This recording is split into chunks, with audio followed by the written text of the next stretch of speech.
Good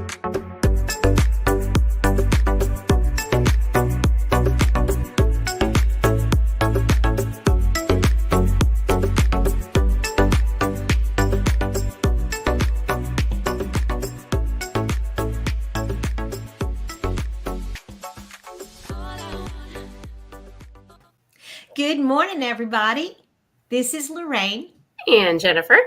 And if you're listening, go ahead and say hello in the chat. If you've got questions, we'd love to talk to you. We always like to talk.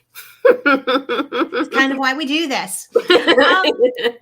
And this morning, we're going to talk about, I think, a topic that everybody is talking about in one way or another, and that is to recession-proof your business. Whether or not we have a recession or not, there's things that you need to do just in general in business. And I think that's what we're going to talk about. You know, in the 20 years that I owned Round Peg, we've had more than one economic downturn, and there were lessons that we learned along the way. And, you know, the fact that we were still around after 20 years and some of the worst economics, I think you can survive it. It's not pretty, but you can survive it. This is what I like to call times when you get scrappy.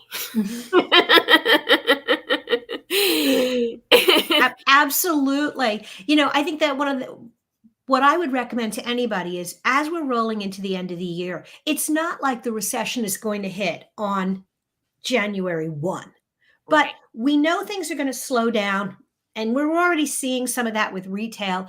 And so over the next few weeks, you really need to start putting a plan in place to be sure that you are in a good place throughout all of next year. You know, actually with retail, because you brought that up, did you know that Black Friday, though, was one of the biggest years yet? Yes. But now, yes. I mean, so Thanksgiving, Black Friday was huge, but if you look at the latest retail numbers, you're definitely starting to see. So again, it's not going to be like a faucet that turns off.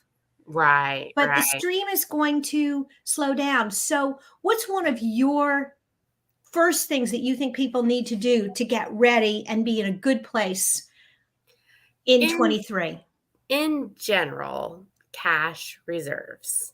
Do you have reserves for when, you know, this is just a good financial decision in general. You know, you can't predict these ebbs and flows. So do you have money sitting back for when it happens that you're able to cover yourself for a certain amount of time? And then you know your exit plan at what time, that if this happens, then I have to do this. So it's about planning that financial, which is the most stressful part for a lot of people. And if you don't anticipate it, that's where I think a lot of things can get hairy. And I think rolling into that is really sitting down and looking at your expenses and going through everything that you spend money on and decide, do I really need this? We would always do, and we did this annually, what I would call a tech stack review, where we would look at all the software and all the subscriptions. And wait a minute, how did and I mean, I do this personally. You know, all of a sudden I've got Netflix and Hulu and Amazon. Am I really using all of them? That's personally. In business, do I need Zencaster and Otter and, you know, Tech Stacks update, and a lot of these will add in features that the other feature has. And so somebody needs to be on your team looking at that and looking at the duplication to see if you need both of those, establishing value with vendors and things like that. What can you get scrappy with? And absolutely. And then the other thing I think you need to look at is your customers. And look at, I learned this way back in my Conseco days. If the majority of your business is dependent on a handful of customers, what are you going to do if one of them goes away? I love that you said that. I mean, the rule in my business was no customer would ever represent more than 30% of my revenue. And as soon as that started to happen, I loved that. I kept cultivating that customer. But I also started really focusing energy on where was that next customer going to come to balance, because otherwise you become a slave to that one customer. And and maybe it's a great customer and maybe you love them, but what happens if their business changes? I won't go down the rabbit hole, but I have a theory. This is probably another show, but talking about, I know a lot of times marketing agencies will try to hone in on one type of industry or the other. And this is just one point why that might be a bad idea. Mhm. Absolutely. I mean, it's great to have expertise, but again, you need to protect yourself. Um, what else do you have that in your toolkit that's part of your armor when things start to cycle down? Don't stop marketing. I know I'm the marketer that is saying that, but when you go quiet, somebody else is going to get louder and they're going to take market share from you. So, this is not a time to say, okay, I need to stop marketing. Maybe Mm. you just need to look at what type of marketing, what is going to get you the most bang for the buck, what's going to get you the most reach. I know we're going to talk about that here coming up. So, yeah. Absolutely. I think you need to take a hard look at what you're doing and be selective, but you absolutely cannot turn that off because, like you said, somebody else is going to come along.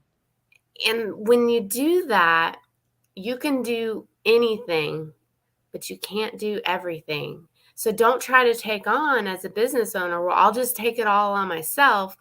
Well, that's where mistakes happen. That's when the crap hits the fan because you're trying to do it all and it just pick and choose your Yeah, battles. absolutely. And I want to make one more comment on turning off your marketing.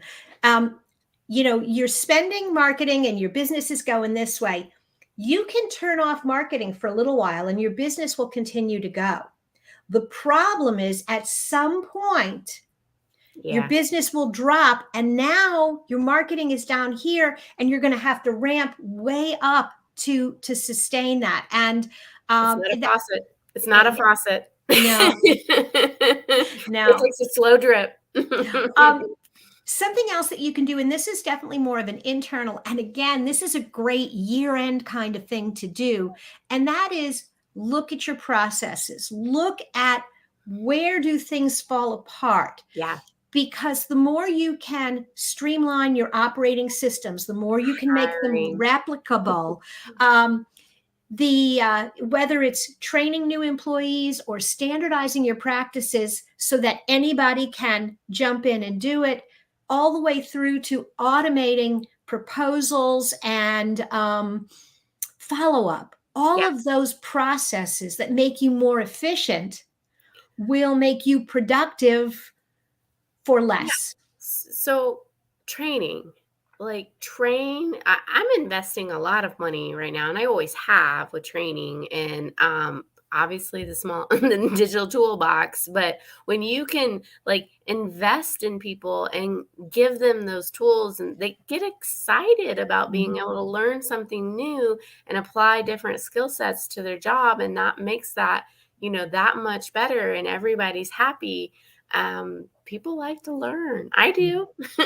No, absolutely. And, you know, we always, well, for a lot of years, we had people who were specialists. I had content people and web people and designers, but my graphic designer knew how to build a basic web page.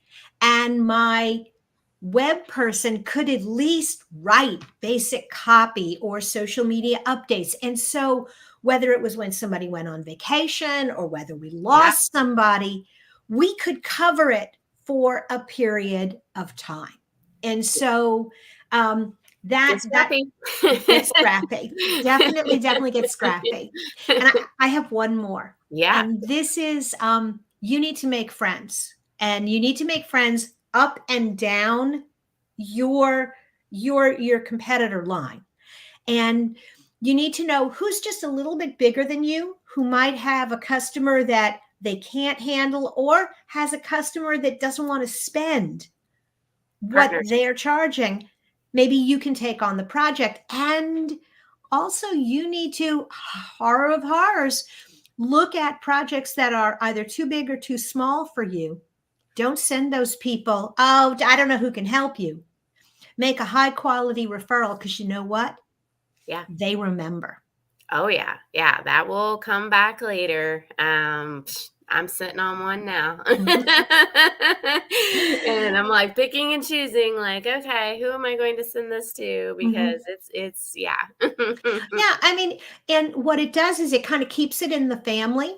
Mhm. At there was a point where I would say a third of my revenue was coming from people that you would normally think of as my competitors. But again, we had these different niches, Yeah. and especially during times when things got a little bit more competitive, Yeah.